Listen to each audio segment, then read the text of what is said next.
अख्तरुल ईमान साहब ने ख़त लिखा है, फिर अख्तरुल ईमान साहब ने यहाँ के लीडर अपोजिशन को लेटर लिखा है। मीडिया के ज़रिए हमने इस बात को कहा है कि एमआईएम पार्टी अलायंस के लिए तैयार है। और फिर अख्तरुल ईमान साहब ने अपने आखिरी ख़त में ये भी कहा है कि हमको अब 6 सीट दे दीजिए। अब ये उनको फैसला करना है, ये नहीं करेंगे तो बिहार की जनता ये देख लेगी कि कौन बीजेपी को कामयाब कराना चाहता है या कौन बीजेपी को रोकना चाहता है। तो अब ये फैसला बिहार की आवाम पर है। हम तो अपनी जिम्मेदारी को निभा चुके हैं।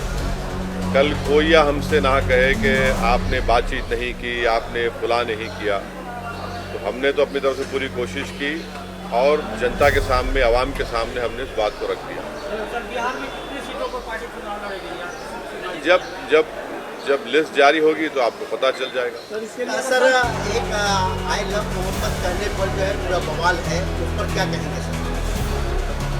कि ये शुरू हुआ था कानपुर में, वहाँ के शायद एडीजीपी, एडिशनल डीजीपी ने कहा कि कोई नया पोस्टर नहीं लगा सकते।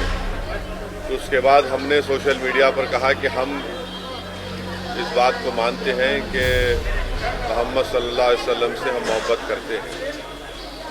हर मुसलमान मोहम्मद सल्लल्लाहु अलैहि वसल्लम से मोहब्बत करता है इसलिए कि उसके ईमान का हिस्सा है।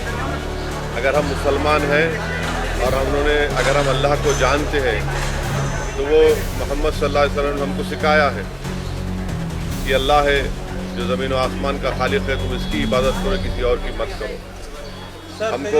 हमको उन्होंने बताया है कि तुम्हारा ईमान उस वक्त तक मुकम्मल नहीं हो सकता जब तक कि तुम मोहम्मद सल्लल्लाहु अलैहि वसल्लम को अपनी दुनिया की हर चीज़ ज़्यादा नहीं चाहोगे। ये तुम्हारे ईमान का हिस्सा है। और आर्टिकल 25 में फ्रीडम ऑफ रिलीजन है, तो संविधान में फंडामेंटल राइट है, इसको आप कैसा छीन सकेंगे किसी से? और ये क्या बात है कि नया पोस्टर कैसा लगाए? जो यूपी में